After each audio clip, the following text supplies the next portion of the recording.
आज ही नैना की नई नई शादी हुई है, पर जैसे ही वो सुहागरात की शुरुआत करते हैं तभी दरवाजा तोड़कर उनके रूम में कोई घुस जाता है। उसे देख शर्माते हुए नैना अपने कपड़े डालने लगती है, पर उस आदमी की नजर नैना के ऊपर ही रहता है। ये देख नैना का पति आदमी को जैसे ही उसे यहाँ से भगाने जाता है वैसे ही आदमी नैना के पति को मार देता है। साथ ही वो नैना के खोपड़ी से उसका सारा बाल भी उखाड़ लेता है, जिससे नैना की वहीं पर मौत हो जाती है। इस बात को सुनते ही पूरे गाँव में हल्ला हो जाता है और अगले ही पल पुलिस आकर इस आदमी को पकड़ लेती है, पर आदमी को होश नहीं रहता कि ये सब उसी ने किया है। असल में ये आदमी एक पंडित था जो कुछ देर पहले ही नैना की शादी करा के उसे आशीर्वाद देकर घर जा रहा था, मगर रास्ते में जाते वक्त उसे पेशाब लग जाता है। इसलिए वो हल्का होने के लिए बाइक रोककर यहाँ बिना कुछ जाने एक समाधि के ऊपर हल्का होने लगता है, पर हल्का होते वक्त उसके पैर में एक कांटा चुभ जाता है, जिससे उसके खून के कुछ बूंद उस समाधि के ऊपर गिर जाता है, जिससे बरसों से सोया हुआ शैतान अब समाधि के अंदर से उठ जाता है, जो अब पंडित के अंदर घुस जाता है। मगर अब पकड़े जाने पर वो आत्मा पंडित को छोड़कर वापस समाधि। कुछ दिनों बाद उस गाँव में एक शादी थी, जहाँ आशीर्वाद देने के लिए एक पंडित उसी शमशान के रास्ते से गुजर रहा था, और तभी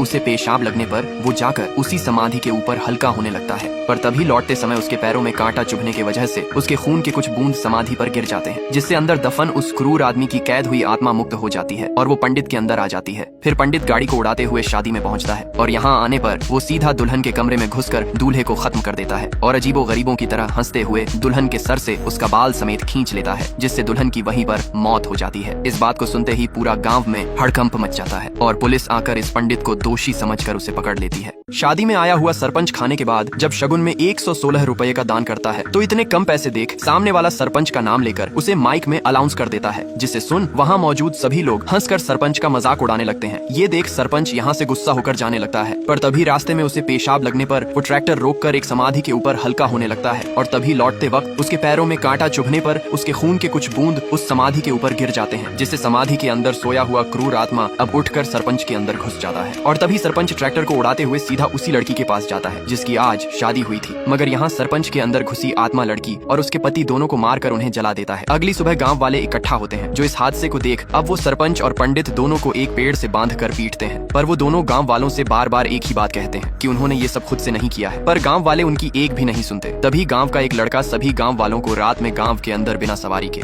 एक साइकिल को गांव के अंदर चलते हुए दिखाता है, जिसे देख सभी गांव वाले दंग रह जाते हैं। इस गांव के सबसे पापी इंसान की लाश गांव के बीच में लाया जाता है, जिसे देख कुछ लोग अपने घर के दरवाजे बंद कर लेते हैं, क्योंकि इस आदमी ने अपने जीवन में इतने पाप किए थे कि गांव के सभी लोग मिलकर उसे समाधि दंड देने का फैसला करते हैं, ताकि आदमी के आत्मा को शांति न मिले और वो फिर कभी दूसरा जन्म भी न ले सके। यहाँ तक उसके परिवार के अलावा उसे कोई भी कंधा देने के लिए तैयार नहीं था, और जब उसे शमशान में लाया जाता है तब गाँव वाले भी उसको सजा देने के लिए उसके पीछे पीछे आते हैं। गाँव वालों को देख आदमी के परिवार वाले उनसे आग्रह करते हैं कि उसे इतनी भयानक सजा न दिया जाए, पर गाँव के लोग उसकी बात नहीं सुनते और आदमी के लाश को कब्र में सीधा खड़ा कर दिया जाता है। फिर उसके कफन को हटाकर उसके ऊपर उसे सीधा खड़ा करके दफन कर दिया जाता है। पर तभी अचानक काले बादल छा जाते हैं और जोर जोर की हवा चलने लगती है, और जैसे ही गांव वाले यहाँ से जाते हैं कि तभी लाश उन्हें श्राप देता है कि वो अब इस पूरे गांव को एक शमशान बना देगा। ये सुन अब गांव वालों के पैरों तले जमीन खिसक जाती है